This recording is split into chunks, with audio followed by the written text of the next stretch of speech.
Here's Shed. Off the window, no. Roberts tried to get it. Shed for the win. Got it. Jamal Shed plays the hero again. Back to pass. Donovan Smith. Smith steps up in the pocket, unloads it, throws it all the way downfield into the end zone. Tipped, and it is caught. Caught by the Cougars. Caught for a touchdown. Unbelievable. Caught by Stephon Johnson.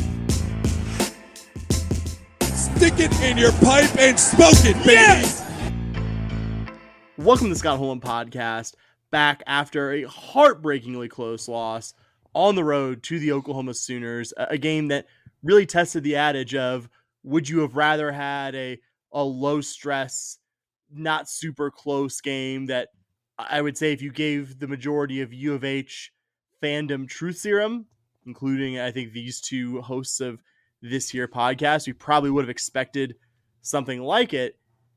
I think the highest compliment I can pay the Houston, Oklahoma game that we're going to spend a decent chunk, but not all of this podcast talking about tonight, is that I was engaged in it about an hour and a half to 2 hours longer than I expected to be. That we went into halftime down by definitionally one score.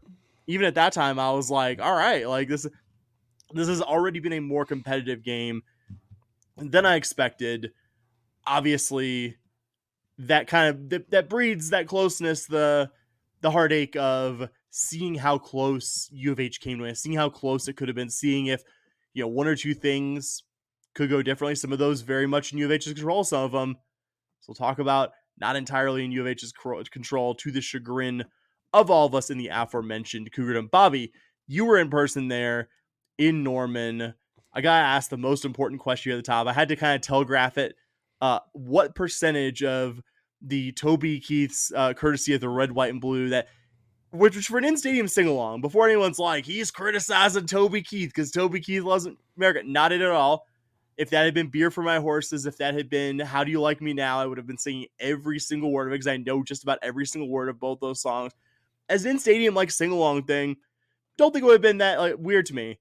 As a not introduced at all, or introduced very minimally TV thing, gotta say, buddy, going from just all right, we'll be back to, courtesy of the red, white, but a little shocking. So to get back to my meandering question, Bobby, what percentage of that did you sing along to in stadium in Norman? Oh, 100%. I know every word to that song. I think I told you the story, right? My ex-wife, back when we were dating, I would call. So I had gotten into a car wreck in Houston, and that summer I didn't have a car. So I was allowed to take my mom's car, and I could go do whatever throughout the day in beautiful Waco, Texas, pre-Silos, Waco, Texas. But my dad sells cars, and if customer leaves stuff in a car, they try to give it back to him, but if the customer never comes by, they get to keep it. So my dad got my mom this 50 pack of CDs, right? That's how long ago this was. And I would have to go pick my mom up from work. I could go do whatever I wanted to with the car. I just had to be there at 5 o'clock to pick mom up. And in this pack of CDs was Toby Keith's greatest hits. And so I would pop it in because I like Toby Keith. There's some Toby Keith songs. But that song, I would literally sing to my girlfriend at the time every single day. She would answer the phone and I'd be like, American Girls and American. And she would just sit there the whole time. It's no wonder that we're now divorced. But, I would sing it every single day. And so what started out as being over the top and ironic with how ridiculous the song is. I love that song. It's a top 5 song for me. I sing every word of it. And I will tell you, it probably did come across weird on TV that it's not introed, but they had Bob Stoops there in intro. They got that. And maybe it was me not paying close enough attention. I just saw Bob Stoops and and I was like, why do they have Bob Stoops in the field with the lights dim speaking? And he's like, and we're doing it for you, T, or something like that. And I was like, oh, it's like a Toby Keith thing. And I figured we'd cut in and out of it. And then they just did the whole thing completely. I'm like, you're just not used to that on television. You're not used to that on television.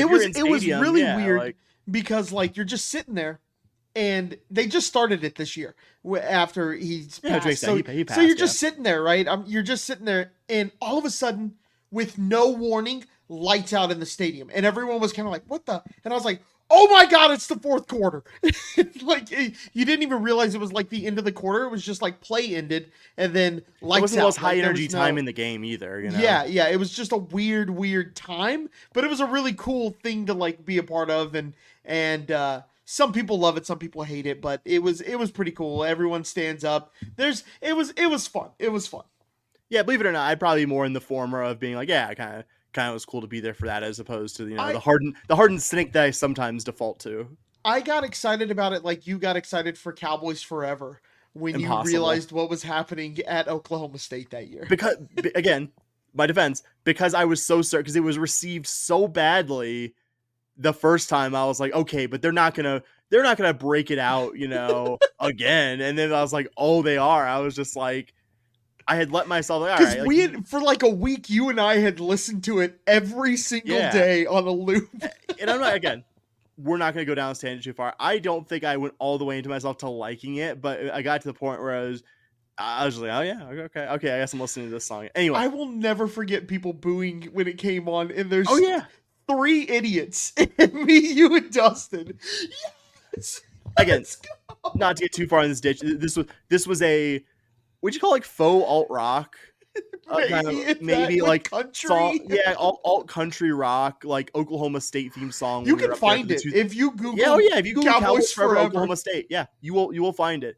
Like 3 years ago, we were talking about it. And I'm like, I wonder if it's like still. Very, very findable. I'm sure, much to the chagrin of anybody who is around Oklahoma State, who's still on to this day. Real quick, Bobby, I have no smooth transition. I pride myself in my smooth transitions, but I have no smooth transition here. We're going to mention our friends at Charlie Hustle, charliehustle.com, on the World Wide Web, makers of incredibly comfortable vintage collegiate apparel.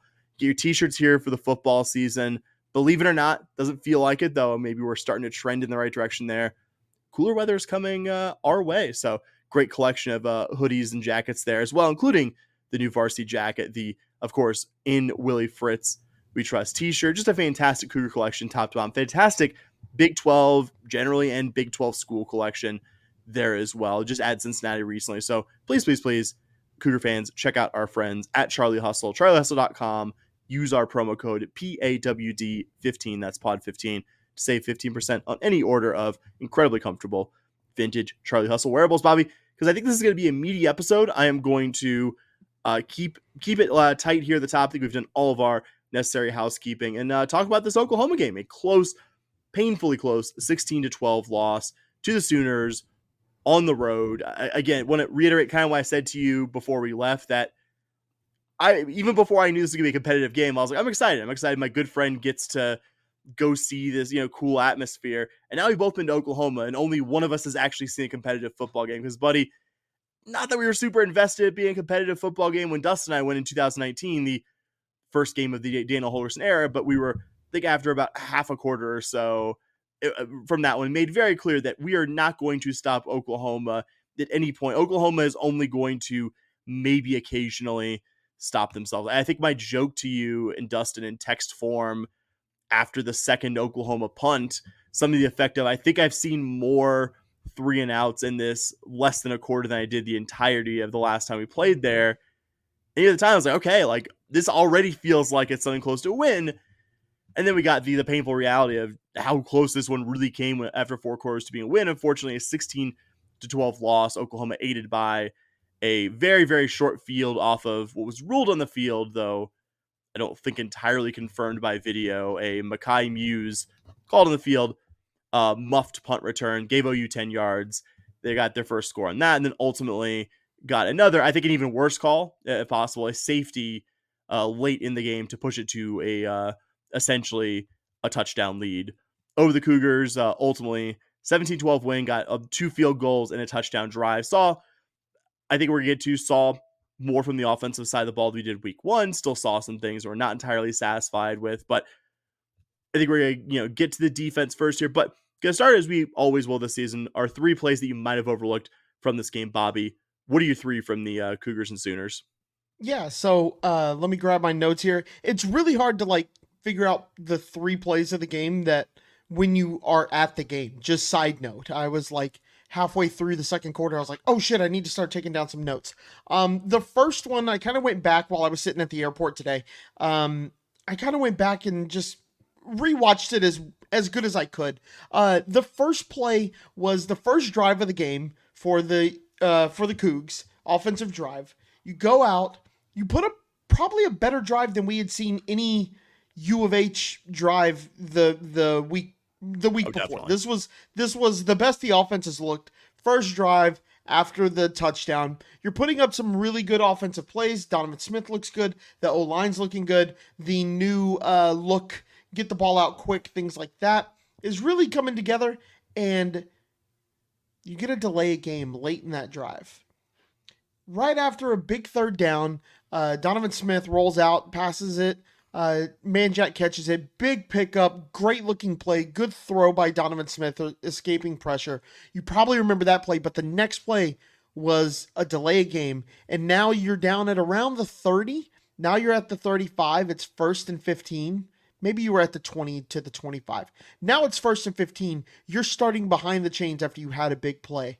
And next play instantly was a sack, stalling the drive. At that point, once you took that delay of game, and while it's not technically a play, you take that delay of game right there, and that completely stalls that drive. And I think if you don't do that, that first down play looks a lot different. You know, you're not getting the sack. You're not feeling forced to throw the ball there. Sack, stalls out the drive. Did get the field goal off of it, but it really felt like we were putting something together. And then Donovan Smith, just no excuse there. That's actually the second one that they should have had called, that we should have had called against us. Earlier in the drive, there was one where the play clock started to get low and burned a timeout early. Timeout, yeah. You know, had to burn an early timeout. But that delay game is definitely play number one. Early in the second quarter, Donovan Smith misses a throw deep. Who was the wide receiver? The quarterback for OU falls, and Donovan Smith gets an open receiver, probably not expecting the cornerback to fall there. I think it was Jonah Wilson, but yeah, I think it was as well. Throws it up. Where if Jonah Wilson is being covered, you might like that ball placement, but when the corner falls, you kind of want it to be a little bit better throw. Donovan Smith just kind of misses that throw there.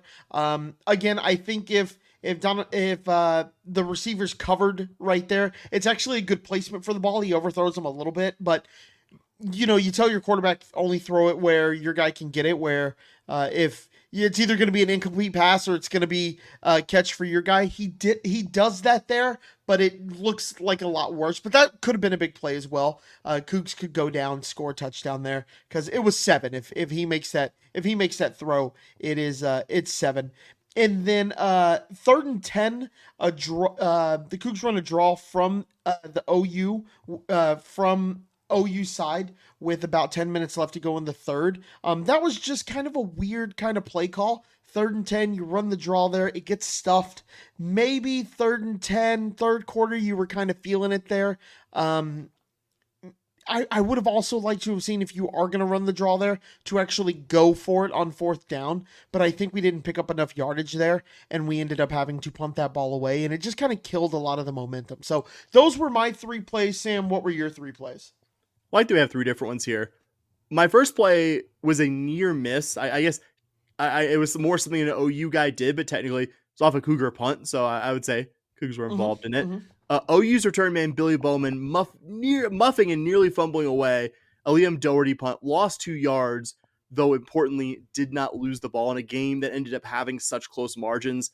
It's easy to forget sometimes about the near misses, and they only count the games as wins and losses, but man, if that ball bounces just a little bit differently, or Bowman had another muff punt earlier, what if that one goes back to the Cougs? I mean, we might be talking about a game with a different final outcome. We had a muff punt. We had a muff punt. We had 1 and lost it once. They had 2, did not lose at any time. Sometimes really it is about the bouncing of an oblong pigskin. And again, much as the Cougar offense has its issues at times, they get the ball deep in OU territory there. Again, still move the ball over the course of this game at times. I think if given a short field, I'm pretty confident they would have turned this into 6 points, but say I'll be on that one. My second play is one that I think would probably get overlooked by the play immediately after. It was Cougar defensive play. Keith Cooper Jr. tackling OU's Gavin Sawchuk for no gain. It was a really impressive job beating two OU offensive linemen, stuffing the running back for no gain. I saw good stuff from Cooper in week 1, and given his body of work at Tulane, I think he was one of the transfers we were most excited about going into the season. But these first 2 games, especially this last one, really far beyond what I expected. The more memorable play was the sack by Cooper literally 1 play later, but I didn't want that equally impressive play before to get overlooked either. And a guy who has been just about as important as anyone for this defense. And my last play, kind of a continuation of what I believe was my third play from last week, but on a more positive note, Joseph Kim, you pick either of them, hitting 2 field goals longer than 40 yards. Won't make this thing an entire referendum on his predecessor, but he now has as many made attempts over 40 yards in 2 attempts as Jack Martin did in his entire U of H career last season as a starting place kicker. Extra cool that he did it about an hour and a half or so from Lawton, Oklahoma, where he grew up and went to high school. Joseph Kim's going to miss kicks over his U of H career, but I think in those 2 attempts, we saw a more reliable kicker from distance than anyone who's kicked for U of H in the past 2 seasons. And I'm pretty excited about it, as this team, as we discovered in this game, could be good enough on one side of the ball to actually have some close games over the course of the season. So those are my 3 plays, Bobby. Can I add one more as just like a honorable mention? Let's do it. That I didn't even think about until you mentioned the muff punt. The Muse not fair catching it at the 3-yard line, 2-yard line. You got to let that one bounce, especially after muffing the punt earlier. You could tell he did not want to be in a position where he wasn't going to field a punt. And so I think the play earlier affects that, but that right there affects the entire drive for the Cougs, in a drive that could have been really pivotal looking at the final score of this game. So sorry. Let's just get into it, Bobby. We've tried to format our recaps of games by talking about the two main units, the defense, the offense, what we liked, what we didn't like. At the risk of speaking for you here, I don't think you could even pick nits about what the Cougar defense did. I mean, you held OU to their fewest yards at home in ages. And since we usually group defense and special teams together, you already were kind of going this. I want to tee you up for this. Why don't you talk a little bit about Mekhi Muse's no good, very bad day on punt return duty? Yeah, I think sometimes you just have bad days, right? Like some days, I didn't understand the seating chart for Gaylord Family Memorial Stadium. So I was at like the last seat in that place. I was in row 42 of the upper section, and those stairs were steep. So I can tell you the wind was blowing, right? It was blowing, but when I was in the wrong section, when I didn't understand where I was sitting and I didn't have a brick wall or a concrete wall right next to me, it was blowing. So maybe, and considering both punt returners clearly had bad days, I think the wind was playing a large role in that. I don't want to say it was 100% of it or something like that, but it was definitely swirling around and things like that. But the first muff, I'm screaming, you gotta chase that ball down. Even if it's close, you gotta go chase that one down. Agreed. Right?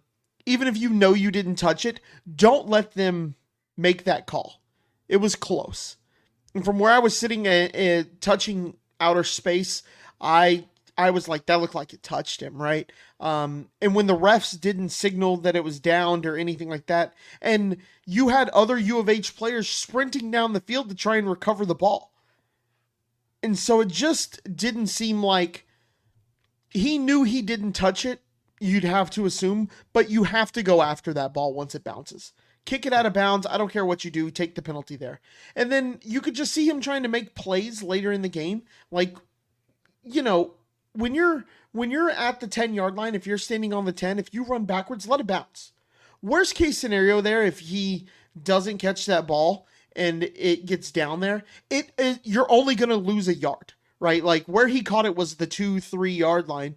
If they down it inside there, who cares? It's where it's at now. Let it bounce, take the ball at the 20, and let's be happy with it. And it just seemed that play in particular, he was just trying too hard to make a play after not making a play earlier in the game. So or making a bad play earlier in the game. So maybe you shake it off. I would have taken him out and found another punt returner. That's just me.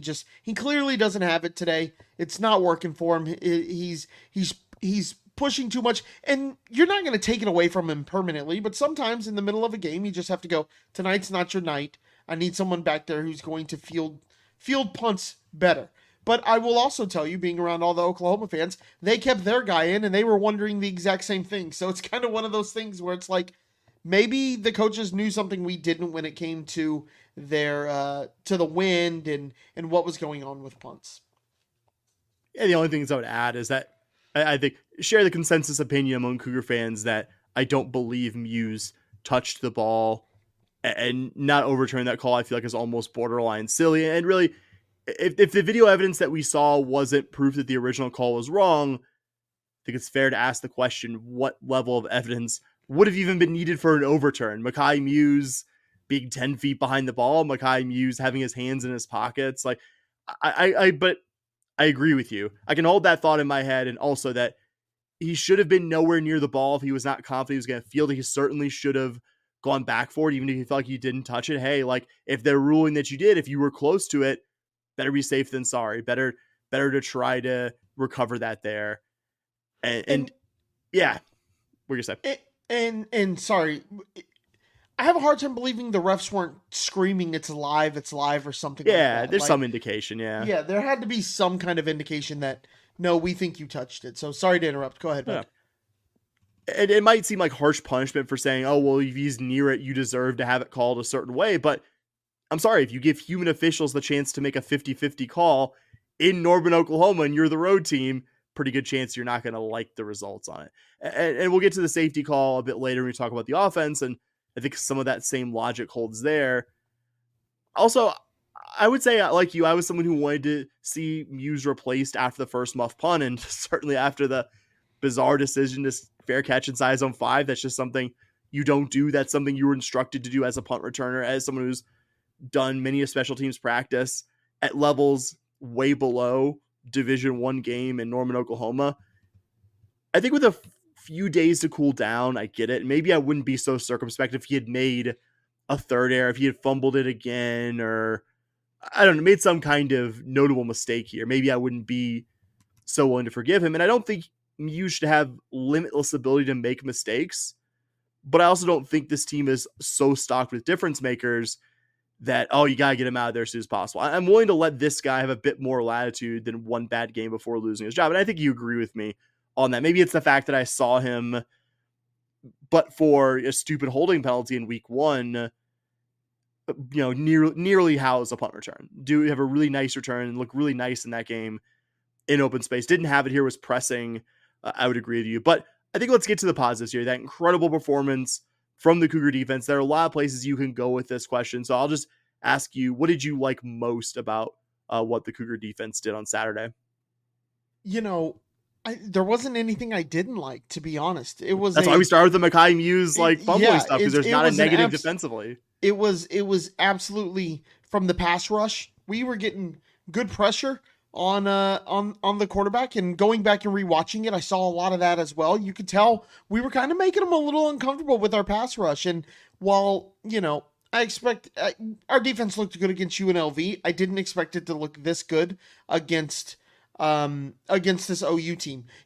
Sitting in the stadium, a lot of people were talking about how their quarterback, they were calling him kind of the next Baker, and he's the next great OU quarterback. And by middle of the third quarter, the guy behind me is going, "You guys were hyping this guy up. He's terrible. He's not Baker. He's not Baker." And his son or nephew, something like that, I don't know exactly what the relationship was like, "He's still only a sophomore. I didn't say he was going to win the Heisman this year, did I?" So you saw them kind of flip, and you could tell we made him uncomfortable back there. The pass rush was getting to him.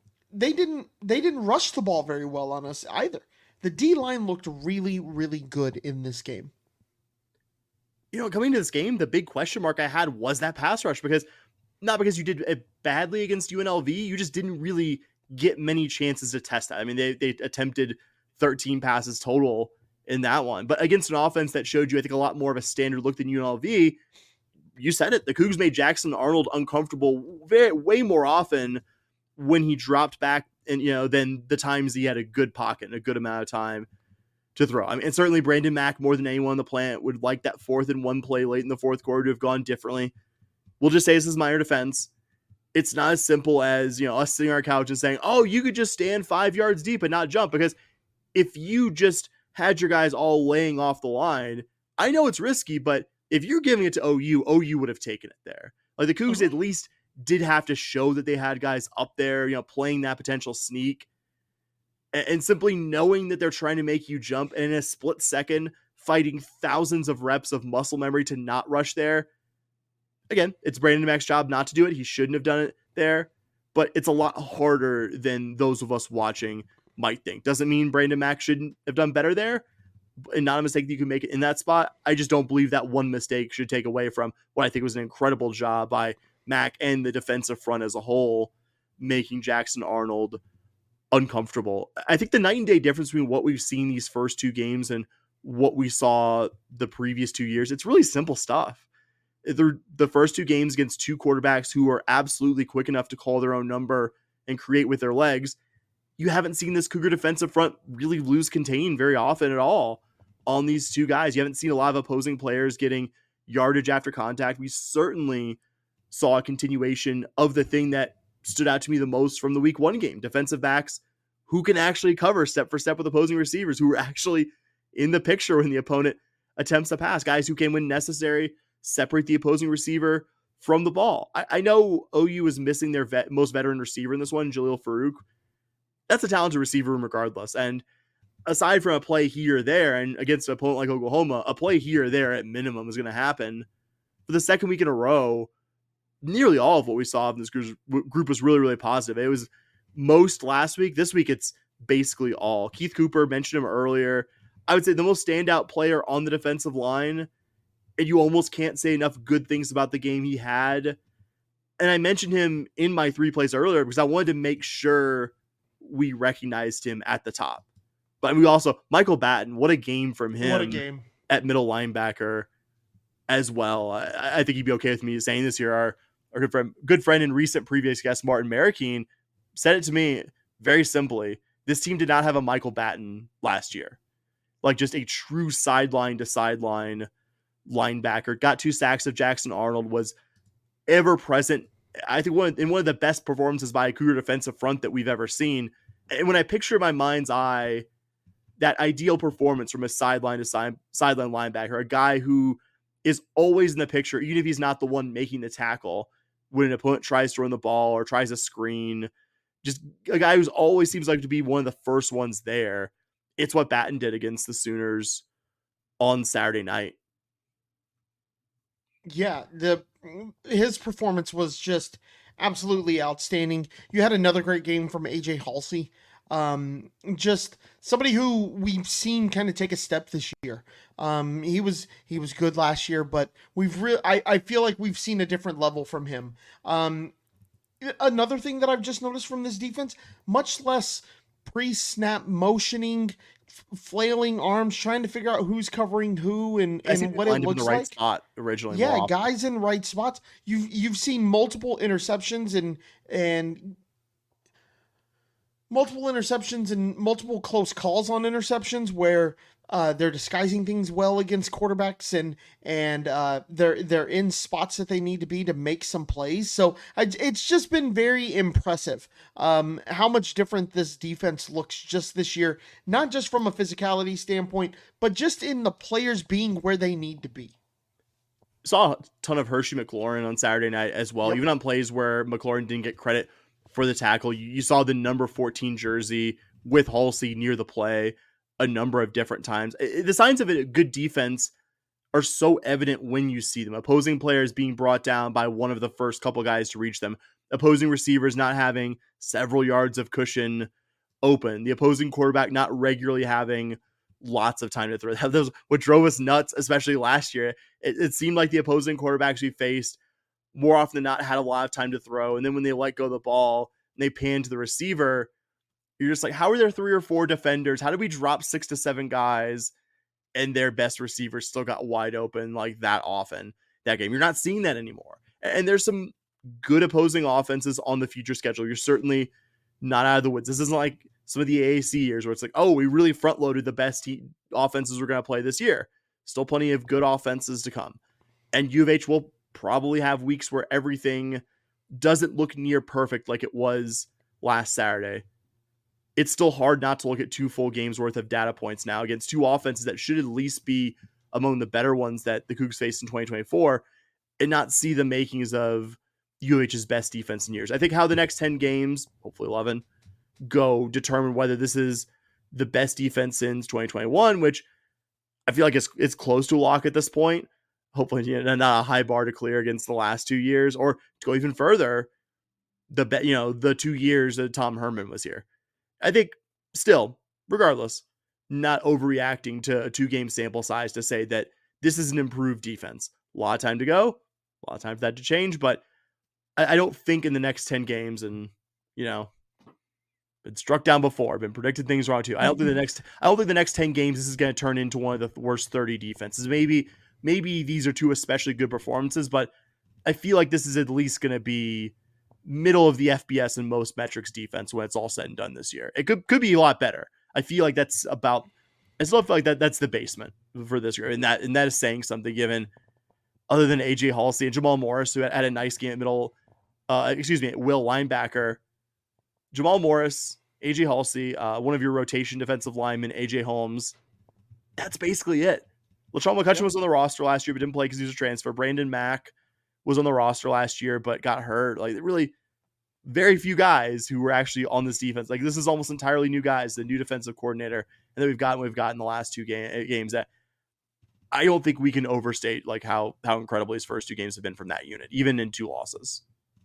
Yeah, the defense has just looked really, really good. Better than I think our most optimistic projections. Oh yeah, absolutely. To your point, I think I would be surprised if this wasn't a top 50 defense. They just have looked that good. Now, is the OU offense maybe what we expected it to be? Maybe not, but it did look good against Temple the week before. So, it to your point, I think it's going to definitely be at least middle of Division I, but I would go so far as to say this might be a top 50 defense. I agree. And hey, getting to the Cougar offense, unless you have any further defensive thoughts, unlike last week, we actually have offensive positives to talk about. We can be grateful for that, even if nobody would or even should be as positive about how the offense performed as compared to the defense. But I think considering this was on the road against a really good defense, I'm more comfortable saying that OU is going to be a really good defense when it's all said and done than OU is going to be a really good offense. I think OU will probably be some degree of above average offense, but will certainly be a team led by their defense. And that's my biggest change, how I felt from the immediate aftermath of the game versus now. I'm appreciating the offensive effort. Was it a great one? Was it a vintage one? No. But again, against a really good defense and coming off one of the worst offensive efforts that we've seen in modern U of H football history, really significant improvement from your offense. Not that I'm not going to make the argument that it was an above average or even good offensive performance just yet, but significant improvement week on week from the UNLV game prior. What did you like the most from Saturday, Bobby, from the offense? The thing I really liked was our coaching staff saying we need to put our players in better position and we need to game plan a little bit better. We need to put them in better positions to be successful, to do the things that they are good.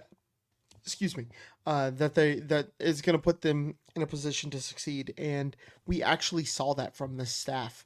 That was something that the previous staff would say, but didn't execute very often, in my opinion. But you started to see this team really, really in pass protection.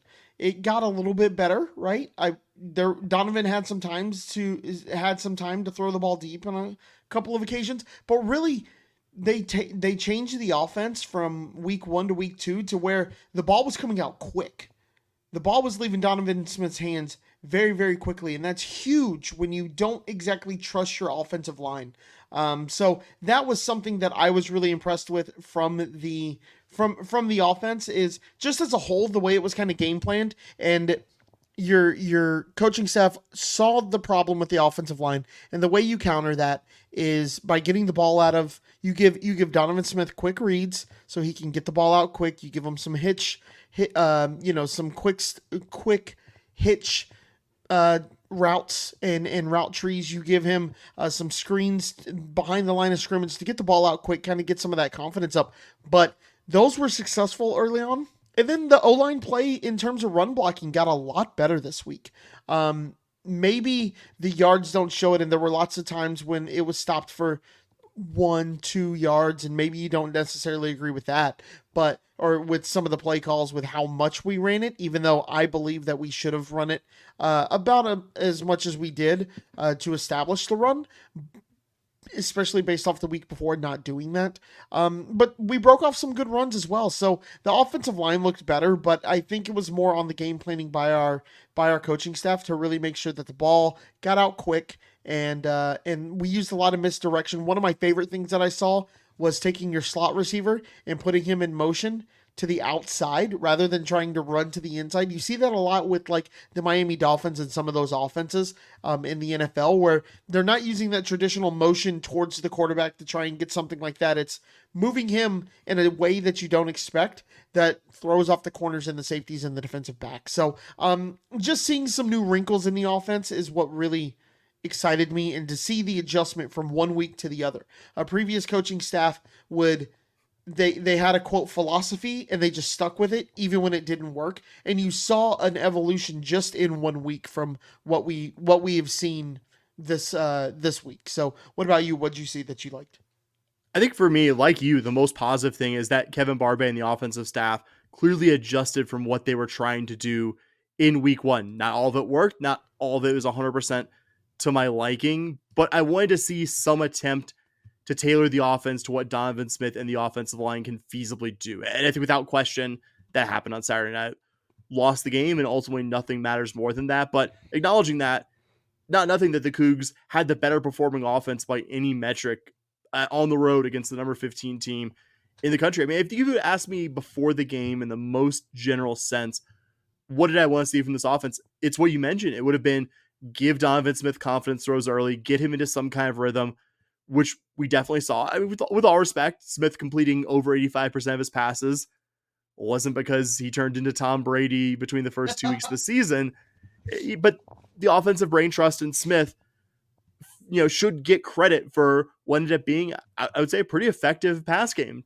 It wasn't 24 of 28 and solely just line of scrimmage dump offs. They got the ball to guys in creative spaces.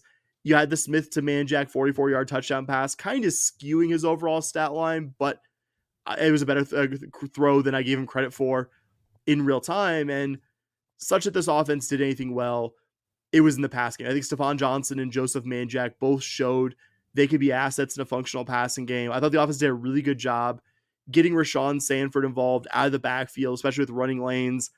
Still kind of hard to find against a tough defensive front, maybe with an offensive line that struggles more at run block. I think that what we said last week is that you can't even tell you what this offensive line does well because they pass blocked and run blocked so poorly in week one. You saw them do, I think, a good job in pass blocking in this one. Rightfully said there was a catastrophically bad job in week one, but I thought they did a good job this week, giving Donovan Smith time to find his receivers. This wasn't a situation where Smith bailed out his offensive line by constantly escaping pressure. I think the numbers and eye test would tell you, at least in terms of pass blocking, this group did more than a good enough job giving its quarterback time in the pass game to execute what he needed to execute.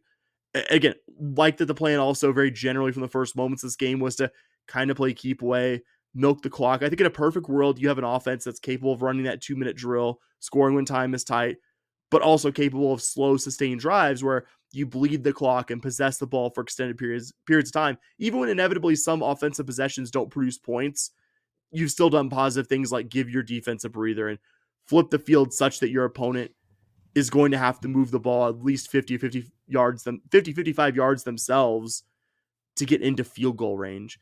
Again, U of H still had a number of empty, not much time chewed off the clock possessions, so it's not like every issue is solved here. We didn't see the Cougars execute this plan 100% of the time, but I think enough that you could see the vision and appreciate that it was a good plan for this specific opponent, because there were times where under the last staff, the offense would bleed clock and you're just screaming at your TV, or if you're in stadium screaming, like, you're down 3 scores. Like, we don't need a 5 or 6 minute drive here. I will never, much as I try, Bobby, as long as I live, forget that last scoring drive against Kansas in 2022 at home, where just like it took us 5 or 6 or 7 minutes to get a field goal in the game where we were down 3 or 4 scores. Just like, you're doing what they want. You're doing what they want you to do here. I think it was used appropriately here. Again, like, you want to go something negative.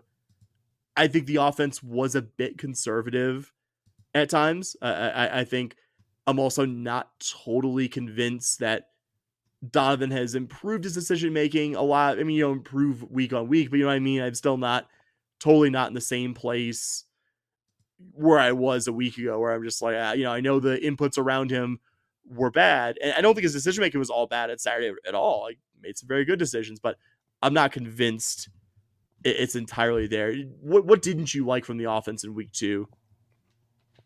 Yeah, I think, it's really hard to not grade on a curve from the week before. I think Donovan Smith, as somebody who was probably his biggest defender last week, saying, how can you judge him off this? He missed some throws. He missed probably 2 or 3 throws that should have been completions. He got, one of his interceptions was way behind the tight end. So Donovan Smith didn't make all the best throws. I think a game in which Deion Chris is healthy, we see him a little bit more, and we can start to have a conversation about if Donovan Smith is the guy. I still think Donovan Smith is the guy, just based on what I've seen from others, which isn't much, right? But he definitely missed some throws, but you're going to expect a quarterback to miss throws. I think the most frustrating thing that I saw was, to your point, kind of some of the conservativeness from from end of game situations. I think end of half, that drive going down at the end of the first half was one of the most frustrating things that I've seen. The fact we had the ball late in the first half, we're driving down, and between a couple of snaps, we take 20 seconds off the clock. You're taking 15 seconds off the clock. And it seemed like we were playing for halftime, and then we had some success, and we were going, oh, well, we went into that half with a timeout left. Like, you shouldn't go into halftime with the timeout if you are running a 2-minute drill.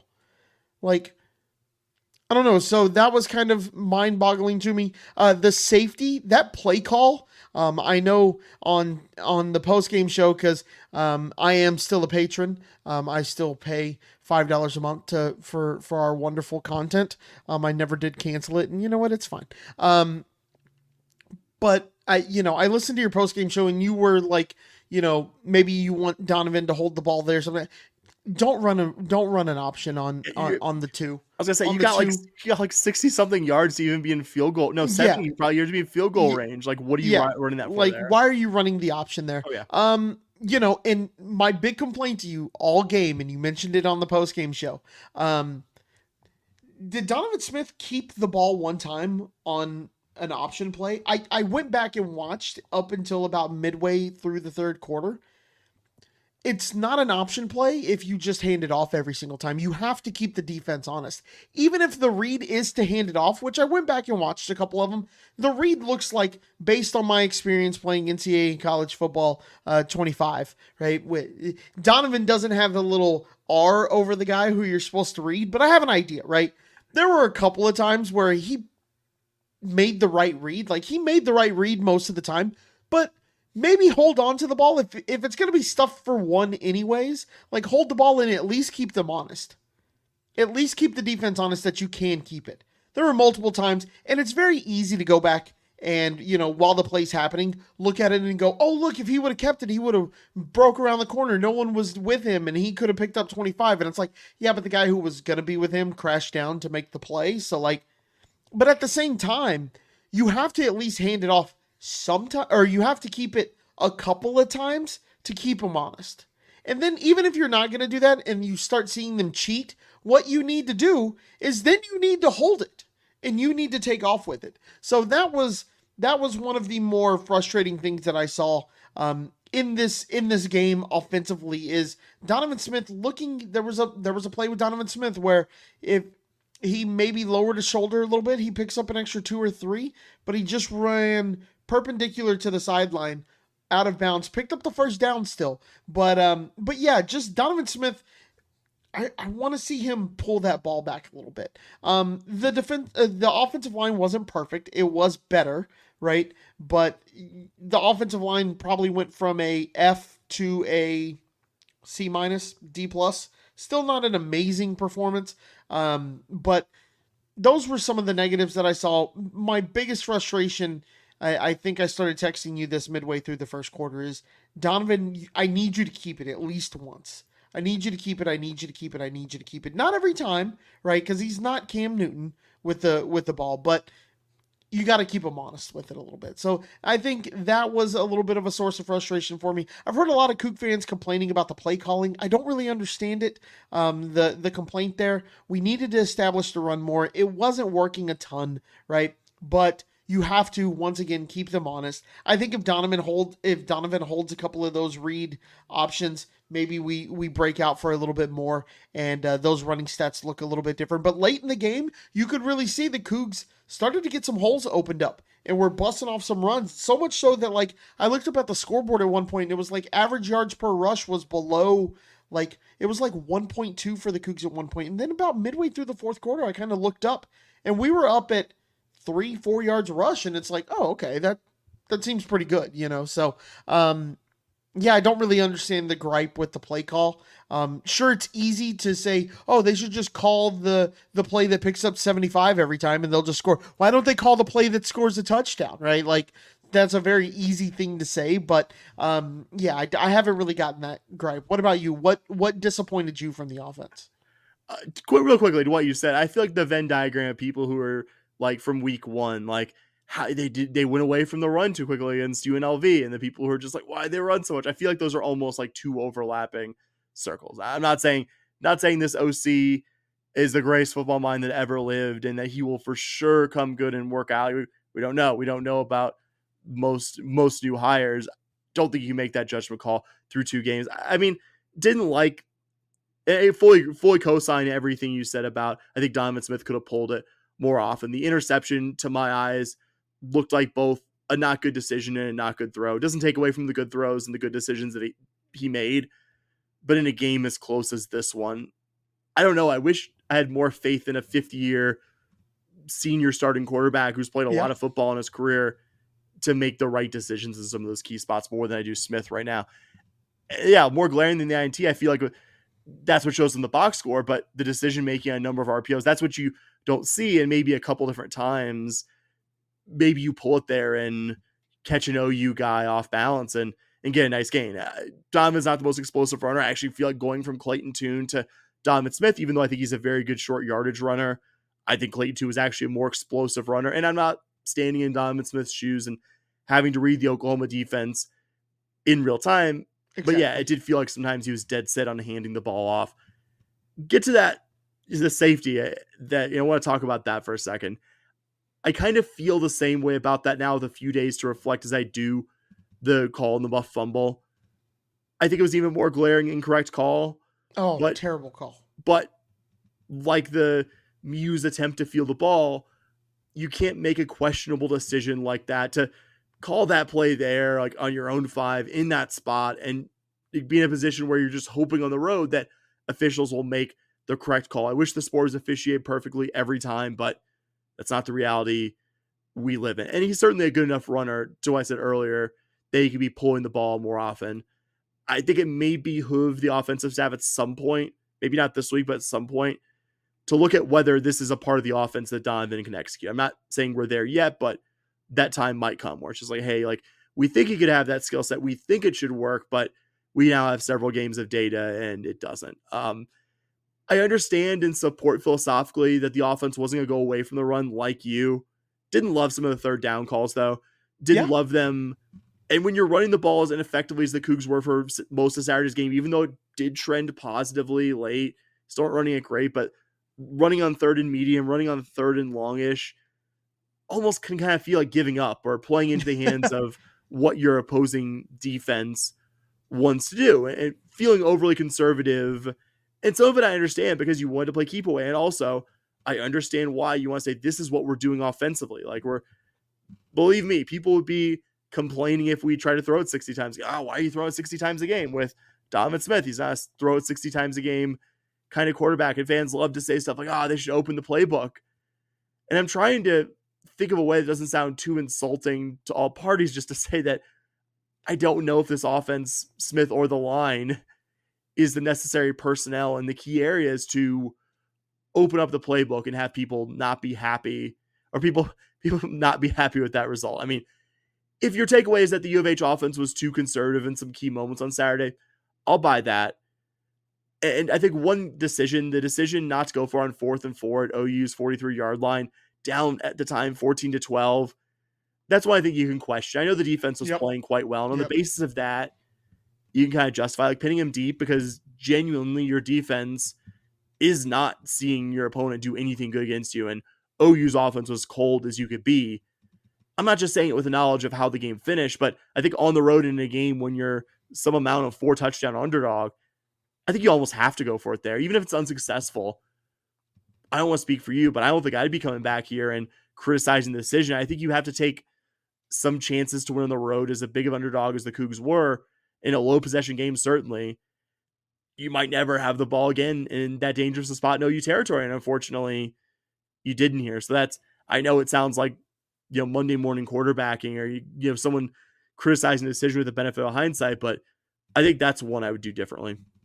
Yeah, I think that 4th down call, I was in the stadium going, why are we not going for this? Why are we not going for this? You absolutely... To the point, I think and in real time, I was like, wait, did they not get the play call? And I think it became apparent. Yeah, after, I think you and I were exchanging some text there, and it was like... It was obviously them running out the clock. They did that on purpose? Like, did they do that on purpose? Yeah, I think you got to go for that there. To your point, you're a 30-point underdog, and you got a chance to kind of take this team to the limit. You were taking them to the limit. You had a ton of momentum. You were playing well. Your offense was doing good enough, but they were moving the ball pretty well that drive. You had everything going kind of the way you wanted it to. You got to take the risk there. The defense was playing well, so I understand punting it and giving them the opportunity to get a stop, and you pin them deep. But really, realistically speaking, if you do punt that ball, you pin them deep, and then they punt it back to you, you're getting the ball basically at the same spot that you were at, maybe even a little bit further away. So I didn't see the benefit in punting it there. You were at worst losing about 20 yards of field position in a game in which you were moving the ball decently. So yeah, I agree with you on that call in particular, that you got to go for that there. I guess my last thoughts, this was still an incredible effort, and not to go back to this for the umpteenth time, they only ultimately count the wins and losses. We could say it's still a night and day effort from the kinds of efforts we saw against top 25 opponents from the last half. And remember, this is roughly 2/3 an entirely new roster, new coaching staff, new schemes, and you went into the house of one of the sport's Tiffany programs and almost beat them. There's a reason why OU's post-game win expectancy was so low. In so many ways, U of H outplayed the Sooners in this game. They don't count wins on paper. I get it, but this wasn't a deceptive final score that flattered the Cougs' performance. This was going into the number 15 team in the country stadium, a stadium where they never lose in non-conference, rarely lose ever, and outplaying them far more than any of us expected. Definitely the two of us included in the pregame. It hurts that it was in a loss, but if you don't see the positives worth building on here and proof that this coach, this guy that we got, is the guy to get this fixed here, I think you're actively trying not to see it. Don't disagree with a word you just said, buddy. All right, since we are running a bit long here, we'll talk about this week's game, the Bayou Bucket game, playing the Rice Owls in the friendly confines of TDECU Stadium. We had a pretty tight recording window this week to get this out when we generally want to have you content out. But I also couldn't go 2 years in a row without having on our friend, past guest, if you've been listening to a few years, Matt Bartlett, who covers Rice football for the site At the Roost. So check out what Matt had to say about this week's Bayou Bucket game.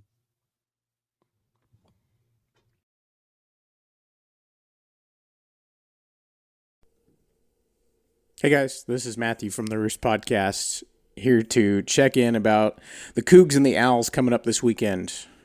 Here are my questions. Question 1. How the first 2 weeks of the 2024 Owl season compared to what were probably the loftiest expectations of the Mike Bloomgren era? Well, first thing is nobody around South Main envisioned losing to Sam Houston, and certainly not in the way that they did. So the loss to start the season on a year where people are thinking they could contend possibly for a conference championship was one of the more jarring games that I can remember in the Bloomgren era. It was really crushing and really disappointing. They didn't come out ready to play, almost, it felt like, and you hate to accuse a team of that, and I don't really think that's the root of what was going on, but something was off, and it kind of forced everyone to recalibrate expectations, even though they really don't want to, because on paper, this team is super talented. So that was really disappointing. And then to see them come up the next week, and they scored 69 points, was the third most points in the history of the program in week 2. I think if you average the first 2 weeks together, and you're probably looking at what people thought this team would be. I think that the defense leads the nation in sacks. The offense has run the ball really, really well, especially against Texas Southern. Line play got a lot better last week out. So we'll see. I think right now people are kind of teetering on what side of the fence to fall on. And I think the bucket is going to go a long way to determining that. Honestly, if you walk out of the first 3 games 2-1, I think that's what the odds makers would have said you should have been. And if you get that win over Houston instead of Sam Houston, I think that puts a pep in the step of all of the Owl faithful. So I think this weekend is going to go a long way to determining how people feel about the season with American play starting next week against Army. Question 2, what do you think Rice offense is going to be, trying to be with E.J. Warner as the new starting quarterback? I know philosophically Mike Bloomgren would ideally have a ground and pound type offense, but I also remember Rice giving UH fits these last 2 Bayou Bucket games with the passing offense, and Warner is certainly no stranger to being in a pass-first offense from his years at Temple. The offense that's the big question right now for this team. They ran the ball for over 300 yards against Texas Southern. They almost had two running backs go over 100 yards. Backup Tajee Atkins probably could have been there if the field was, I think, 9 yards longer. He had a breakaway touchdown run. It was about 40 some odd yards. So I think Mike Bloomgren's DNA has always been running the football. That's been pretty clear. And I think what was interesting about the past couple is the passing game has slowly, I think, become more and more a part of what the Rice offensive identity is. And I think that's still in there. But I think this year what I've noticed so far is twofold. Is first, the line play. If we see a line that can't give Warner protection like happened against Sam Houston, then it's hard to really bet on anything in the passing game happening downfield. Rice did put in a new offensive lineman for game 2 who wasn't available. He was hurt. Game 1, Chad Lindbergh at left guard. I'm not going to say that did all the difference, but it was a lot better. So I feel like they feel pretty comfortable with where the offensive line is right now. So I think you're going to see a good amount of passing, as has been the case for previous years. But the big thing I'm looking at in this game is Rice hasn't really attacked downfield yet to any degree. They've had a couple long pass plays, but the long touchdown that Matt Sykes, who's kind of emerged as the top target right now with some guys banged up, that was a slant. Like just an 8-yard slant where there was no safety coverage and you just kept running. So that was a busted play by the Texas Southern defense. You had Kobe Campbell, I think, had a 22-yard shot downfield, which for the opening touchdown against Sam Houston. So there have been a couple plays that have been longer ones, but we really haven't seen, like if you remember like the JT Daniels offense, taking shots 30 yards downfield. That just hasn't been in the game plan so far. And I don't think that's because Warner is not capable of doing that. My big question mark right now is, do they have the receiver core that they trust to do that? And I think we're still TBD on that. They've had a couple guys, Rawson McNeil and Ty Bowman, that haven't been able to get on the field with some injuries from camp. So far, TBD on whether or not we get either of those guys back this week, but that's been part of it. And then I think a lot of it is just, a lack of experience or proven options. So it's going to come down to how much does the Rice offense and the staff believe they need to stretch the field, because I think if they realize it's something that is going to be necessary, and if they're going to run the football against this Houston front, they're going to need to be able to keep the defense honest. So I think if there is a game that they say, okay, we got to open it up a little bit more, I think this would be the game, because you don't want to be one-dimensional against the defense like the Cougars and what they put on the field so far, especially with their front. So yeah, I think you'll see less passing than when JT Daniels was under center. But I still think this is an offense that's going to need to make some plays through the air if they want to be as effective as they possibly can.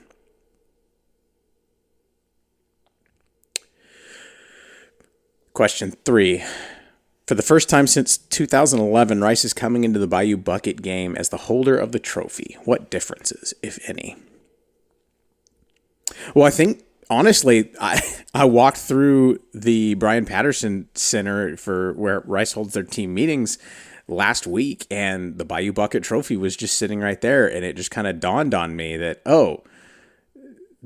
this could go away if they don't win this game. It was just it's something that I think having it in the building has helped bring I don't know if it's the importance, because everybody already believes and understands how important this game is, but I think there's something to not wanting to give it back, like being able to take it to the Bayou Bucket luncheon this week, have it at the Mike Bloomman's radio show. They've become attached to it, man. I can't tell you, they really enjoy having that reminder. So I think it matters, and I think it's something that, for the longest time in Rice's rebuild, we're just not at that level yet where Houston is. And we saw that on the field, so many times. I will never forget when, I think it was, I don't know, of course, the year would have been, I think, 2019, when Rice had to turn to a scout team running back to play corner in the second half of the Bayou Bucket game at Rice Stadium, and Marquez Stevenson torched him like 3 times for 150 yards and a couple touchdowns or something like that.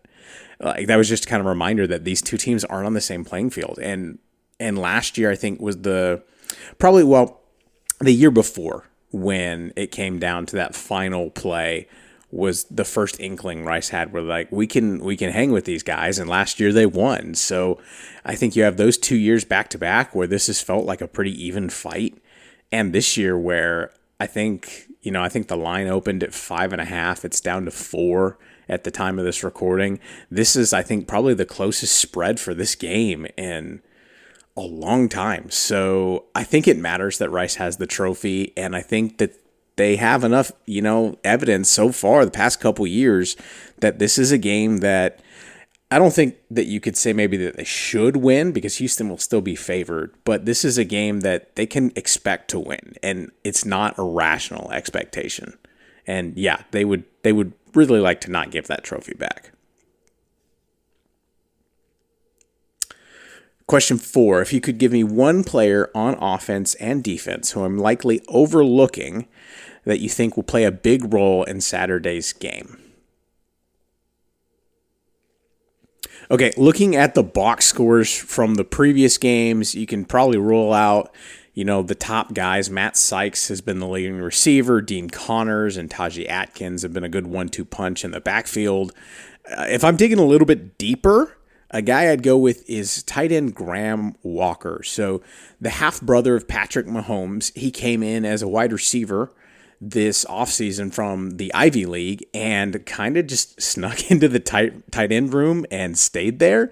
He has been just a really, really good downfield threat in the middle of the field. They use him in motion. They bring him back and forth out of the backfield. They do a lot of different things with him. And right now, there is, and I didn't touch on this in the passing offense question, but there's no Luke McCaffrey that's going to demand, 120 targets this season. They're kind of spreading the ball out pretty well across the offense. I think Graham Walker, there's going to be a game or two where he catches, a long touchdown up the seam, gets some action in the red zone, is a guy over the middle of the field that can do some damage. He's really fast, and matching him up against linebackers, well, fast for a tight end. How about that? He's not. They have their other burners on this offense, but yeah, like he's athletic, and I think he's going to be a guy who can make some plays over the middle of the field. Rice is going to run probably more 2 tight end sets this year than they did last year because they have a couple more options, I think, in the receiving game at the position. So yeah, look for Graham Walker to emerge on that side of the field. If I go to the other side of the field, outside of the usual suspects, Sean Fresh at corner and Josh Piercy, outside linebacker, are starting in their 4th Bayou Bucket. So those guys are the known commodities. If I had to dig a little bit deeper, I would go probably with Michael Daly. So what's interesting about the Rice defense so far is they have 11 sacks through 2 games, which I mentioned earlier leads the nation's, but it's by 9 different players. And it hasn't just been, they beat Texas Southern by 1,000,000 points, so they put in the 3rd and the 4th string, and those guys got sacks too. Like, there's some of it. But I think defensive coordinator Brian Smith has really done a very interesting job of mixing up his scheme and his calls. Like, the corners are getting in, the linebackers are getting in. We've had some safety blitzes that have hit home. He's just coming from everywhere. So I think Michael Daly is probably one of those guys that hasn't emerged with the big TFL number yet, but he's been involved, and he's one of those guys that, coming into Rice as a transfer from BYU, I think the staff was just hoping they'd have a good depth piece behind Josh Piercy, and they found out through a fall camp that this guy was so effective that they're now putting in packages where they have both of them on the field, and that was not in the cards. So he's been disruptive and great off the edge. So I think he's a guy that, as Rice likes to do a bunch of exotic things on defense and mix things up, would not be surprised if we see Michael Daly get into the action on defense. Question 5. What kind of game do you think we're in for on Saturday evening at TDECU Stadium? Well, I can tell you this. I don't think that, was it 44-42 last year? I don't think we're getting that game again.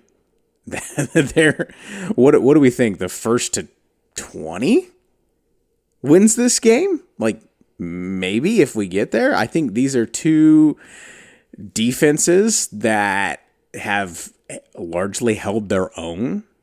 And even if you throw out the Texas Southern game and FCS game for Rice, what they were able to do against the Sam Houston offense with 0 offensive help and being on the field the whole game, I mean, they shut down, their all-conference receiver and largely held a bunch of things in check. So I think these are 2 pretty feisty defenses that'll probably be the better units on each of their teams for the time being. We'll see. So I think it's going to come down to, honestly, what quarterback makes the big play. Can Donovan Smith, avoid some mistakes? Can EJ Warner on that end avoid some mistakes? And who's going to make that big home run play? That's kind of what I wrote about in my game preview up on the site at theroost.com. Was these are offenses that have kind of had to just grind out drives when they've scored, and the big play hasn't quite been there yet. Like, who's going to hit the 40-yard touchdown that saves them drive space? I think that's what's interesting. So I think this is going to be a low-scoring game. It's going to be a close game. It's going to be one that maybe both fan bases are ready to pull their hair out in the final minutes of the fourth quarter. But I'm excited. I think this is what we've wanted as, onlookers for this game for a while, for it to be a competitive game where there's a lot at stake. And I think the past couple of years we've gotten that, and I think we're in for another edition this year. And, we'll see who gets to take the bucket home with one more on the schedule.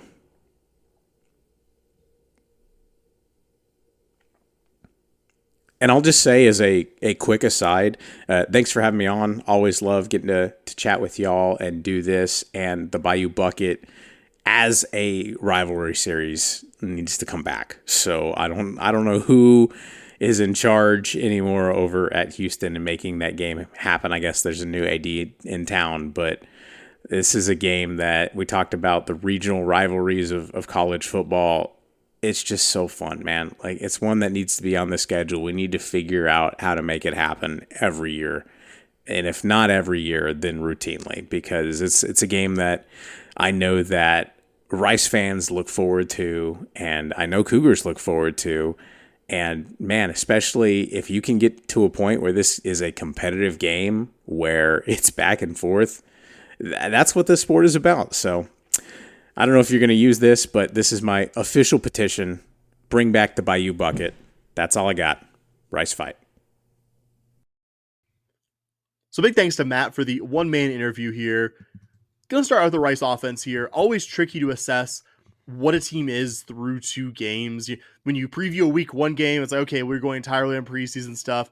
You get to about the late middle end of the season, you have nearly a full season's worth of football. Say, okay, what's the current year version of this team? And right now it's kind of like, how much do I weigh what Rice was last year? How much do I weigh the two games we've seen so far? And you're basing things on small sample sizes. And the two game sample size for Rice so far is 34-14 loss to Sam Houston, which was definitely one of the week one results that like really surprised me. And then absolutely hammering TSU, which didn't so much surprise me. I think worth noting, this will be the last thing I mention about TSU or that game on this pod, but the first team in a bazillion years, it feels like, to win the Labor Day Classic against Prairie View. So probably a good version of TSU football where they are, but not really an opponent you could read much into. So Bobby, what stands out to you about Rice's offense so far? Yeah, first of all is Dean Connors. Dean Connors, 21 carries, 165. He's got 4 touchdowns in a offense that didn't score a ton week one to what you said, 2 touchdowns, but then they did put up a bunch against TSU. But anytime you have 4 touchdowns in 2 games, in one of the games your team scores 2 touchdowns, you're doing pretty well, right? No matter who you're playing against, if you're averaging roughly 7 yards per attempt, 8 yards per attempt, you're doing pretty well. You're going to be successful. So, you look at their quarterback, EJ Warner, 3 touchdowns, 3 interceptions, not great. And with the way this defensive backfield for the Cougars has looked, we could really see something, especially if we get them to fall behind early. If you get them down 14-0 and they got to start throwing the ball and they can't rely on Dean Connors as much. EJ Warner dropping back. I really like our chances against EJ on in terms of forcing some turnovers. This game just feels different than the one last year did. In terms of the matchup, our defense last year scared me, and for good reason. And this year, I have a lot of confidence in our defense to match up with their offense. We just held a good rushing OU team, a good passing OU team to 1 touchdown. There's nothing about their offense that necessarily scares me unless you start getting Dean Connors out on the perimeter and he could start breaking some runs. I think if the Cougs are going to shut down this offense, they're really going to have to get up early so that the run game for Rice can't be as successful as it has been. Mike Bloomgren, their 7th-year head coach, has been an offensive guy in terms of what side of the ball he's coached over his career. But 7th year as the head coach here, as I said. So saying, oh, well, he wants to do what Stanford did because he was a longtime assistant there. That's not great analysis. He's been at Rice going on a decade now. And even the most stubborn coaches adjust philosophically. And I certainly have it seared in my brain from a year ago that the Owls got out to that enormous first half lead against us by just dicing up the Cougar defense through the air. Thankfully, the quarterback that did it, JT Daniels, no longer has any college eligibility. I think if you got Mike Bloomgren to be very candid, he'd love to have an offense that could break out 23 personnel, 2 running backs, 3 tight ends, and be ground and pound and I formation. But I think if the Owls, if they're going to win their second straight Bayou Bucket, are going to have to do it through the air. It's tricky to tell us tendency-wise what the Sam Houston game says because they were down 14-0 after less than half of a quarter. That start almost gives you no choice but to go a bit more pass happy. And Matt already talked about it a bit. You talked about it a bit, Bobby, but Rice has a new transfer quarterback as the starter this year, EJ Warner, who, if you don't remember, Bobby, you have actually watched this guy in person before. He was the quarterback of Temple. You remember that one? That's the worst U of H game. One of the worst U of H games I've ever been to. Because I actually started typing on my notes. That was the worst defensive performance. And then I remembered I unmemory hold the 77 points, which you were also there in person for against SMU. I'm sorry, guys. Really, really bad defense that season. I don't know if anyone has said this, but the 2022 Houston defense, not very good. And seeing that Temple offense, because the SMU team, again, getting it 77 dropped to you by anyone feels bad. That was still a good offensive team. Seeing a Temple offense that was largely not very good with an, at the time, freshman quarterback and EJ Warner dice you up. That was a pretty low point in a season that did not, unfortunately, have any shortage of low points. Warner did throw 2 picks against Sam Houston, even against a pretty outmatched TSU team. Only had 6.3 yards per attempt on Saturday. Dean Connors, who you mentioned, back for his final college season. Other than one run last year, really didn't do much against the Cougars, but I agree with you. If Rice can avoid being in an early hole or even have an early lead, I think they'd love to be able to lean on Dean Connors some.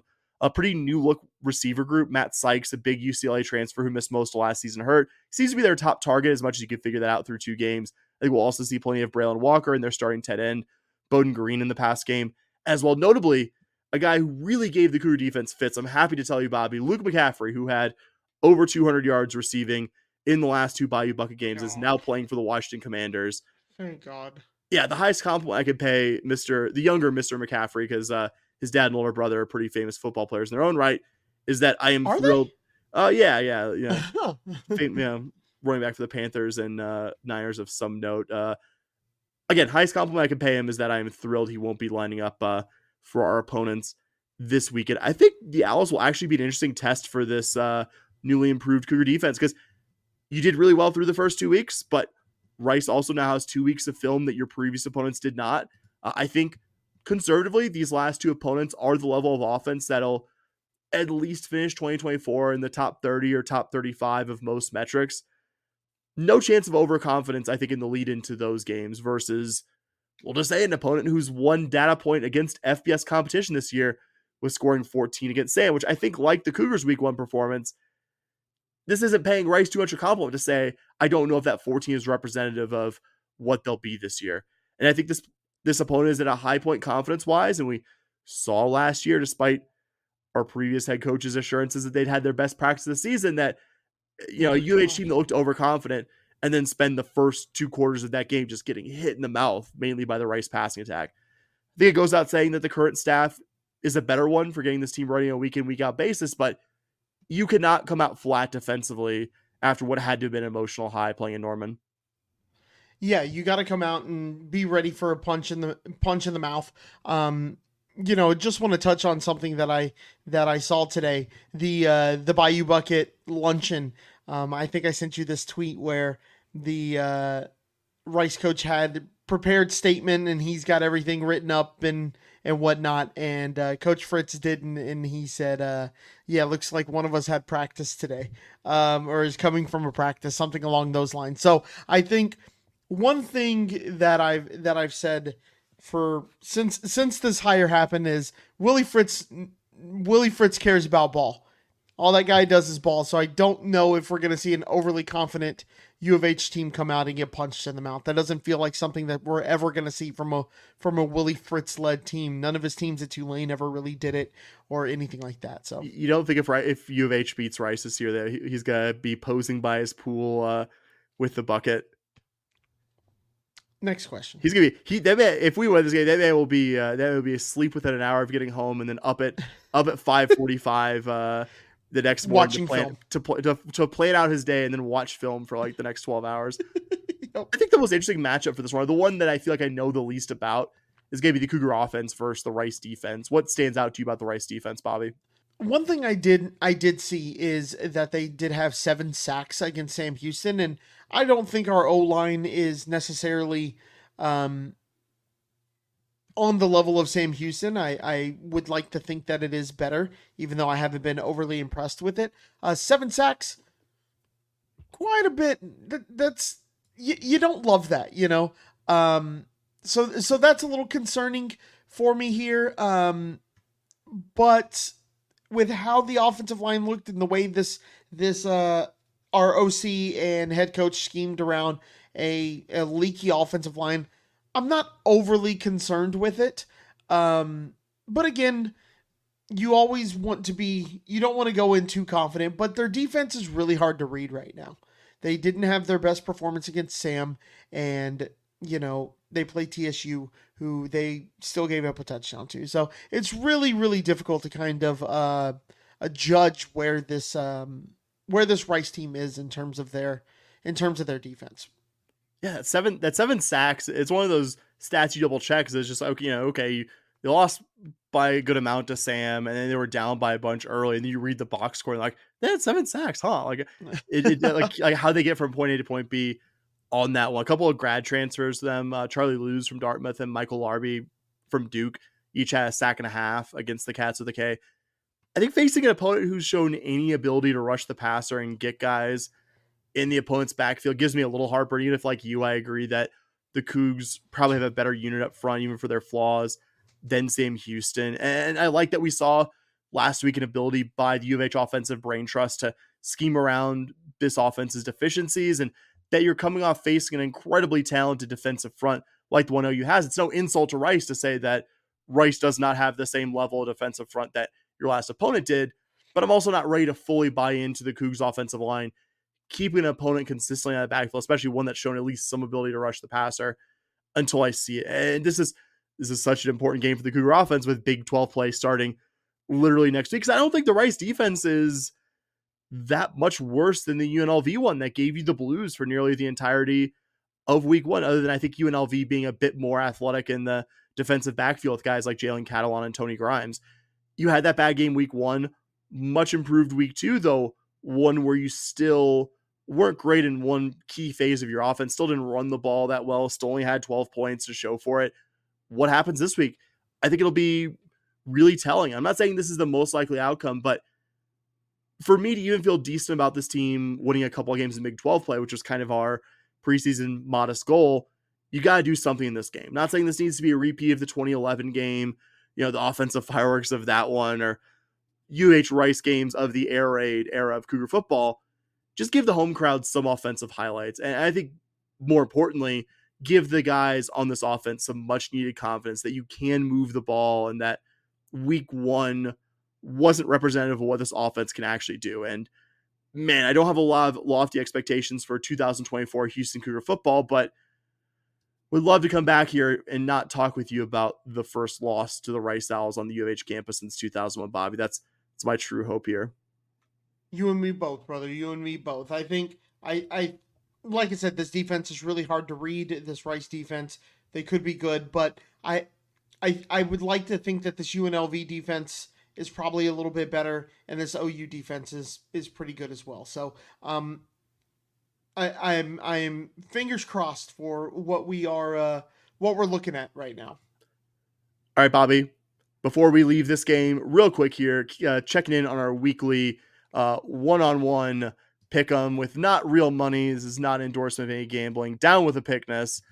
We finally last week, my nightmare of us going over for extended period of the season, not to be. Both of us picked at least one thing correctly. You are now in the lead. You have just over 968 pod dollars. I have just over 926. We were both 1-2 in the season, but Bobby had more courage of his convictions. He took the Cougs plus 30 points last week and thus leads me by that just over $40 margin that I just mentioned. Bobby, I have 2 picks for this week.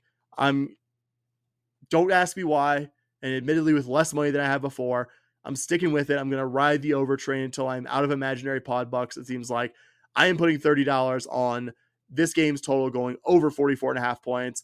A little less, I think, controversially. Frankly, this was the one I thought about the least of our 3 weeks worth of picks so far. I had the Cougs minus 4.5 points for 50 pod dollars on this week. What is your pick, bud? Or picks? All right, so we're going to have a little bit of fun this week because I am taking the under of a total of 44.5, and I am going to do 50 imaginary pod bucks. And then I am going to, I'm still debating these. I think that's what I'm going to stick with because the 4.5 feels, in my head, I think we're going to win by more than 4.5, but I feel like we're either going to win by 17 or we're going to win by 2. So I don't have enough confidence in the 4.5. I think if it was like 6.5, for some reason I'd want to take U of H at 6.5 because it would feel like but 4.5 just feels like a dangerous line to me for whatever reason. And then the money line, the odds just aren't good enough on the money line to go, because the Cougs are minus 195. Yeah. It's like those odds just aren't good enough Almost to a bet 20 to make 10 kind of bet. Yeah, it just doesn't feel great there. I will tell you, Rice at the money line, I don't see us losing to Rice, but Rice at the money line it feels like decent value at plus 165. Yeah, if you believe in But like I'm not let down spots and stuff like that, I mean, coming up the emotion of playing Oklahoma.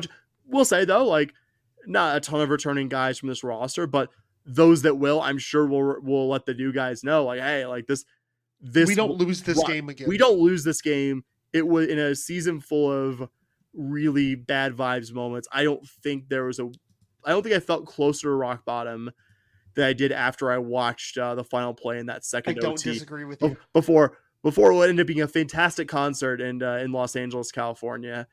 I honestly think that it was losing to Rice somehow didn't feel as bad as when they were up like 50 points on us at halftime.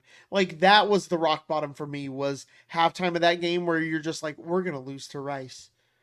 Like, and at that point it was like, we're going to get blown out by Rice. This is rock bottom for this program. And I think I may have texted you that last year during that game. I was like, is this rock bottom? Like, have we hit it? So yeah, I don't disagree with you there. Yeah. So I don't think that Rice will be getting overlooked after last year's result, but yeah, could see it. So leave the subject of football entirely. Talk about Cougar volleyball. Usually not entirely bad vibes topic this week though. Unfortunately, can't sugarcoat it, Bobby. Rough start to the 2024 home slate at the Flo Hyman Collegiate Cup for Cougar volleyball. A reminder that even though we like the group this team has, you don't easily and quickly replace some of the outstanding players who have graduated from this program, or in at least one case is missing this season due to injury. So yep. What went wrong from what you could tell, Bobby, in that 3-2 loss to ULL? You know, it was just a struggle overall for the Cougs. You didn't have Annie Cook in the first set. Was it Annie Cook? I don't know why my brain just died there. And so you didn't have her playing, and in that first set, it just didn't seem like it was going very well for the Cougs throughout that first set, and you kind of fell behind. And as you fall behind, we just weren't able to catch up.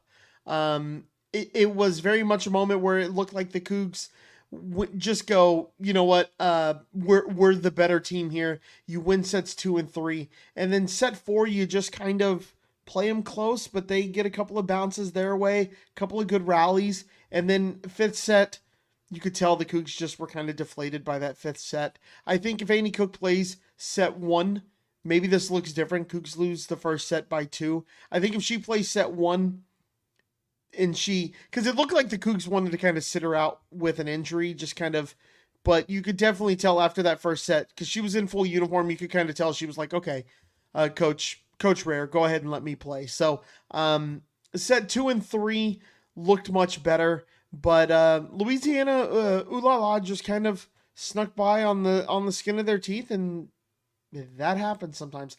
They hit 419 in the first set. You're not going to beat any team that's hitting 419 in the first set, and in the final set to 15, the Cougs shot negative 148. Not going to. I think it was 2. Yeah, I think it was like 2 kills and 6 attack errors, and you're just never going to win a set playing like that. It really kind of felt like they ran out of gas in that fifth set. Yep, and you know, it's not that Ulala played great in the fourth set.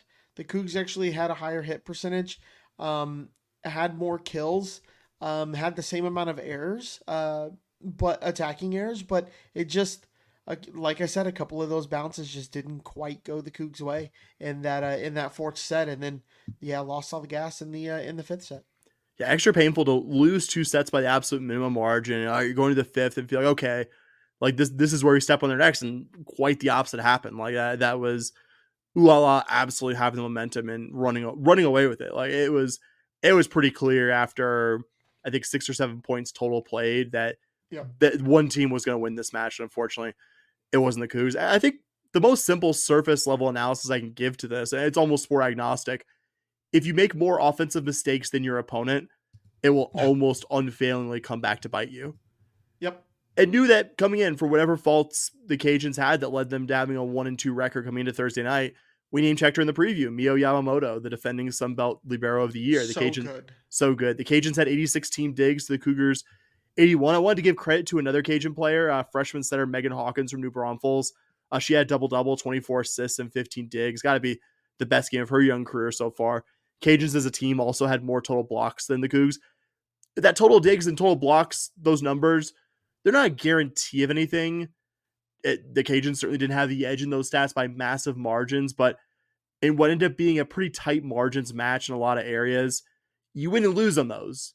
And I think, unfortunately, this time you lost, and you're playing enough good teams in non-conference and, of course, in Big 12 play that you can overcome this loss. But, I mean, make no mistake, this will not stop being a resume anchor for this team the rest of the year. And that's not me being a doomsayer. That's just the reality, because they went out in the next game, went out and lost 3-1 and 3-1 pretty convincingly to a Northwestern State team that you ended up beating 3-0 on Saturday. Like, sports are funny like that. I wanted to also shout out Katie Corelli.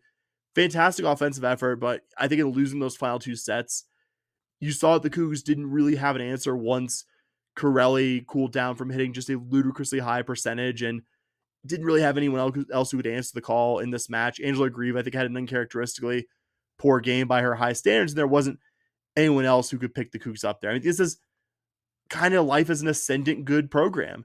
You're not flying below anyone's radar. And like I said, bizarrely enough, you got this weird one-match effort. The Cajuns, who we didn't think were a very good team, went right back to being a very good team the next day and losing 3-1 pretty comfortably at Northwestern State team.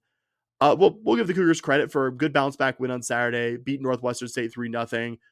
Wanted to specifically shout Lily Barron, who's been, I think, sensational as a freshman so far. Led the Cougs with 15 kills against the Lady Demons, hit an impressive 367. Angela Grieve had a nice bounce-back game in that one as well. 13 kills and a healthy 310 hitting percentage. Bobby, pretty big week coming up. You want to talk about it? Yeah, let's talk about it. So the Cougars are actually headed to Dallas-Fort Worth for the SMU tournament.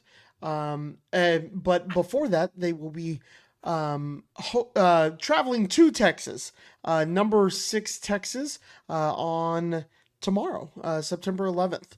at 8 p.m. It'll be on ESPN2. Should be a really fun game to watch, and it's going to be a great barometer for the Cougs. Can they bounce back after that ooh-la-la defeat? And then on Friday, Cougs travel to Dallas to play in the SMU tournament, where they start against number 7 Purdue. So what a start for the Cougs in terms of this schedule. And then the next day, September 14th, depending on who wins, they could be playing an SMU team who has defeated tonight Baylor, a very good ranked Baylor team. And this SMU team also defeated number 1 Nebraska. So you are going to be playing some really, really good volleyball teams this week. So really exciting if you're a volleyball fan, which you should be. You should be a U of H volleyball fan. But traveling to Austin to play number 6, that's going to be a big one. And then coming to a place where the Cougs have played before at SMU, taking on number 7 Purdue. This is going to be a big week for the Cougs to see where they are and how they stand up against top-notch competition.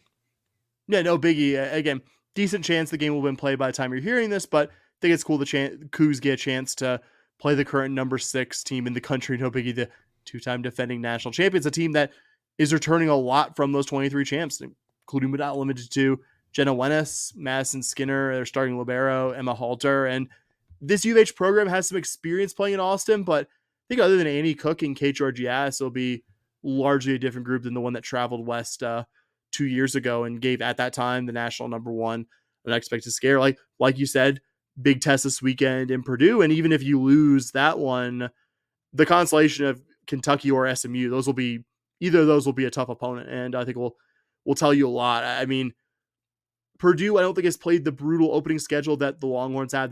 They've played Minnesota and some other really good teams, but losing 2 sets total in 6 games and not just don't want to mischaracterize what Purdue has played. Like they played good teams like K-State and Cal and have lost 2 sets total. I think the most likely outcomes will probably see SMU in a consolation game on Saturday, but yeah, I want to see the Cougars compete in this one. And I think I like early season tests like this one. You don't want your non-conference to be exclusively just the gauntlet that is going to be the next 3 matches that we see from Cougar volleyball, but going into a good league and in a program where we naturally have pretty high expectations. Yeah, I like weeks like this. I think it'll be a very interesting test. Before we go, I just wanted to note really quick, we don't really have extended thoughts on this one, but Cougar soccer is opening Big 12 play on Thursday against UCF, so we'll have plenty to talk about there. UCF has been kind of the bogey program for Cougar soccer. I remember it was a weirdly big moment for me in 21, the best season in program history, when the Cougs finally beat UCF, because we've shared a conference with them for so many years, and they've had such a consistently better women's soccer program in 3 different leagues. So not expecting a win there, but I think it'll be interesting because we've seen very bad from Cougar soccer, but I think we've seen better recently. And I think even a competitive game for me, like I love a draw, love a win. Not really expecting those. I just don't want to see a 3-0, 4-0 loss. Yeah, it was a game that I pointed out as one of my ones to watch for the year, just to see a barometer of where the Cougars stand. This is a good UCF team. You transferred conferences with them. If you get blown out 3-0, you start to get really concerned. But if you can get the draw or you can go 1-0, you get a little bit of confidence in this team competing with a lot of teams in the Big 12 this year. No doubt. All right, buddy, you've been all over the place, so if you want to go short on this outro... no, let's do it. Let's do it. Because something happened over this weekend that we actually do need to talk about in this outro. But that's it for this week's podcast. Just some final housekeeping here. If you have some feedback or you want to talk U of H sports, you can find us on Twitter at SH Podcast. You can find just me, Bobby, on Twitter at #1Coug. If you want to follow me, you are more than welcome to. You're going to get weird golf takes and a lot of U of H sports takes. But if you want to follow me, you can find me there. Sam and just a peek behind the curtain, Dustin still will tweet on the podcast account every so often. But overall, you're going to be talking to those two more than me on the podcast account. If you want to just talk to me at #1Coug.